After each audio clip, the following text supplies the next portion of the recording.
Salut les explorateurs! Ensemble vers de nouveaux horizons. Dans la vidéo d'aujourd'hui, nous allons explorer le défi de gérer les personnes qui peuvent drainer notre énergie.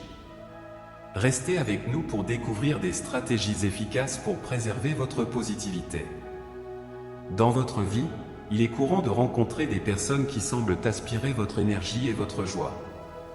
Ces individus, connus sous le nom de vampires énergétiques, ont le don d'épuiser votre enthousiasme et votre amour de la vie. Ils possèdent une capacité remarquable pour identifier les aspects négatifs de n'importe quelle situation et sont habiles à exprimer ces visions pessimistes. Il semble qu'ils se délectent de leur propre malheur et, si possible, tentent d'entraîner les autres dans cet état de misère. C'est comme s'ils étaient piégés dans un marais de négativité et voulaient de la compagnie dans leur inconfort. La principale raison de ce comportement est que ces personnes n'ont pas appris à adopter une perspective positive de la vie. Elles sont prisonnières de ce que nous appelons souvent une mentalité de pénurie. Cela signifie qu'elles voient constamment la vie comme manquant d'opportunités, de joie, d'amour et de ressources, ce qui les conduit à se concentrer uniquement sur les aspects négatifs.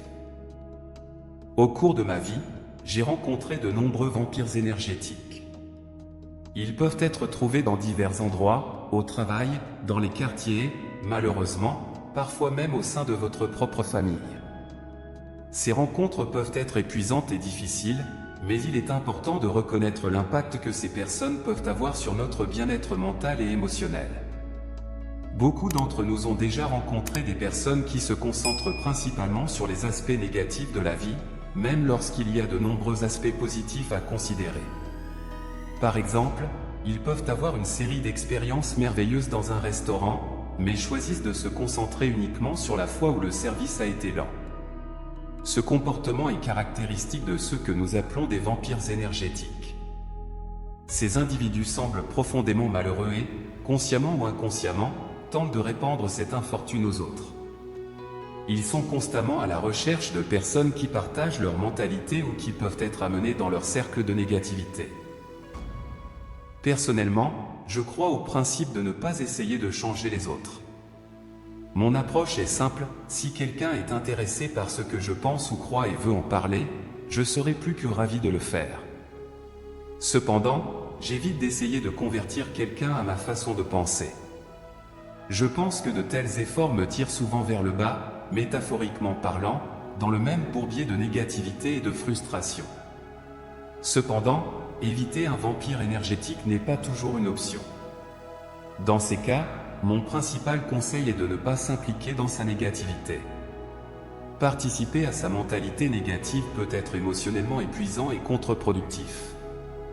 Au lieu de cela, il est souvent préférable de maintenir une approche polie, mais distante, en se concentrant sur le positif et en ne permettant pas que leur perspective affecte la vôtre. Cela peut être un équilibre difficile à maintenir, surtout si le vampire énergétique est quelqu'un de proche de vous. Cependant, il est crucial pour protéger votre propre bien-être mental et émotionnel. J'ai été dans des situations sociales où la présence d'un vampire énergétique peut être difficile. Sa tendance à introduire des commentaires négatifs dans les conversations, même lorsqu'elles sont positives, est une tactique courante. Dans ces situations, il est essentiel de trouver un moyen de gérer la situation sans laisser celle-ci affecter votre humeur ou l'ambiance générale. Votre approche consistant à reconnaître brièvement la personne sans s'engager plus avant est sage. En faisant cela, vous n'êtes pas impoli, vous choisissez simplement de ne pas entrer dans un espace négatif. Les vampires énergétiques recherchent souvent l'engagement, ils prospèrent en créant des problèmes, en provoquant des discussions et en créant du drame. Ils trouvent satisfaction à tirer les autres dans leur sphère de négativité. En ne répondant pas, vous désarmez efficacement leur tentative de vous entraîner dans leur drame. Il y a des moments où ignorer un vampire énergétique est direct, mais il y a aussi des moments où c'est plus difficile. C'est là que la stratégie de non-engagement s'avère particulièrement efficace. En choisissant de ne pas répondre, vous gardez le contrôle de votre propre état émotionnel et protégez votre énergie. Il est courant de tolérer le comportement des vampires énergétiques par politesse ou convention sociale.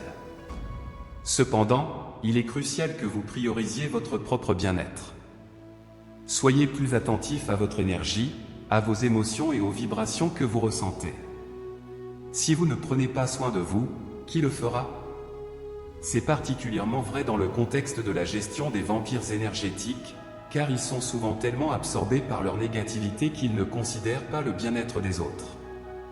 En vous concentrant sur le maintien de votre propre énergie positive et de votre santé émotionnelle, vous pouvez naviguer dans ces situations de manière plus efficace et préserver votre sens de la paix et de la positivité.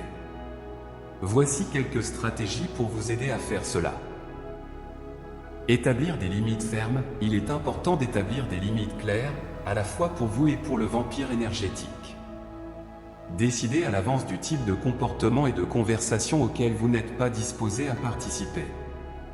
Cela peut impliquer de vous préparer mentalement à ne pas vous impliquer dans des discussions négatives ou à vous éloigner physiquement de sa présence si nécessaire. Limitez l'interaction. Si éviter le vampire énergétique entièrement n'est pas possible, essayez de limiter le temps et l'étendue de vos interactions avec lui. Cela peut signifier maintenir des conversations brèves et directes, ou choisir de ne pas participer à certains rendez-vous auxquels sa présence est attendue. Demandez de l'espace. Si vous vous retrouvez dans une situation avec un vampire énergétique, il est tout à fait acceptable de demander poliment de l'espace.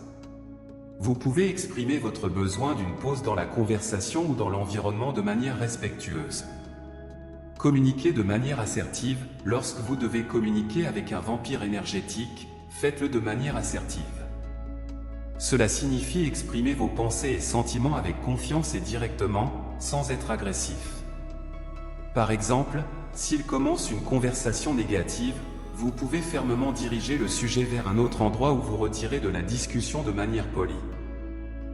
Apprenez à dire non. Dire non est un outil puissant pour maintenir vos limites. Vous n'avez pas besoin d'accepter chaque demande ou invitation, surtout si cela compromet votre santé émotionnelle, mentale et spirituelle. Apprendre à dire non sans se sentir coupable est une étape importante pour se protéger des influences négatives. Faites des pauses. Si vous vous sentez épuisé ou surchargé, il est important de faire des pauses.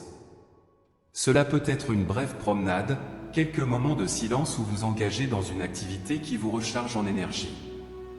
Ne vous laissez pas emporter. Essayez de garder votre calme lorsque vous traitez avec un vampire énergétique. Réagir de manière excessive peut nourrir leur désir de drame et de négativité. Au lieu de cela, répondez calmement et ne permettez pas que leur comportement dicte votre état émotionnel.